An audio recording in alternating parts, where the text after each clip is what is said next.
আচ্ছা, পৃথিবীতে যত প্রজাতির আপেল আছে অত আপেল যদি তুমি প্রতিদিন একটি করে খাও, ওটা শেষ করতে তোমার কতদিন সময় লেগে যাবে তুমি জানো?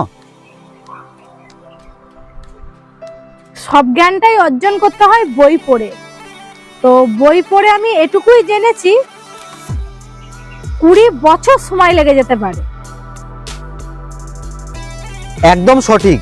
সব আপেল যদি আমরা খেয়ে শেষ করতে যাই না, প্রতিদিন একটা করে 20 বছর সময় লেগে যেতে পারে। আচ্ছা, তোমার কি জানা আছে যে পৃথিবীতে যদি মৌমাছি না থাকতো তাহলে আমাদের কি ক্ষতি হতে পারত? এটা কি প্রশ্ন?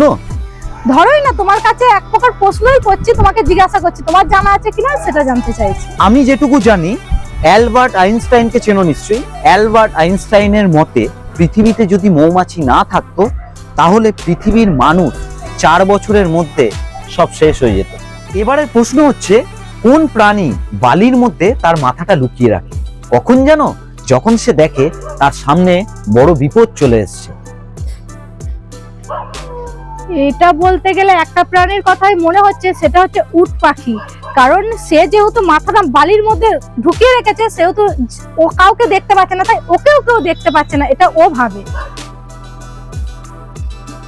একদম সঠিক।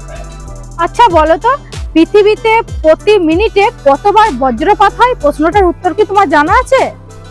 অবশ্যই জানা আছে। জানা না থাকলে হবে? জিকে নিয়ে সারা দিন বসে আছি। তো প্রতি মিনিটে কতবার বজ্রপাত হয়, তাই তো? প্রতি মিনিটে প্রায় 6000 বারের চেয়েও বেশি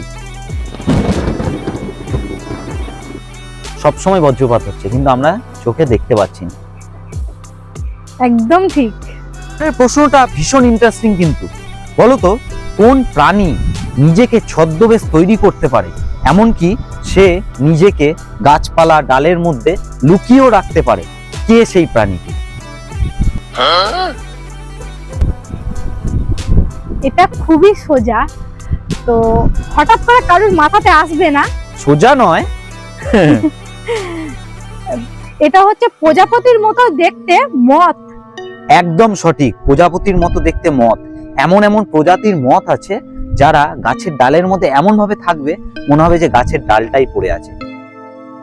তো এরকম আরো অনেক প্রাণী আছে, তার মধ্যে মথটাকে আমরা বিশ্লেষণ করলাম। তো যাই হোক, এবার তোমরা চ্যানেলটাকে সাবস্ক্রাইব করে ভিডিওটা একটা অবশ্যই লাইক করে দাও, আর কমেন্টে সবাই জানিও কেমন লাগলো, কি তাই তো? একদম।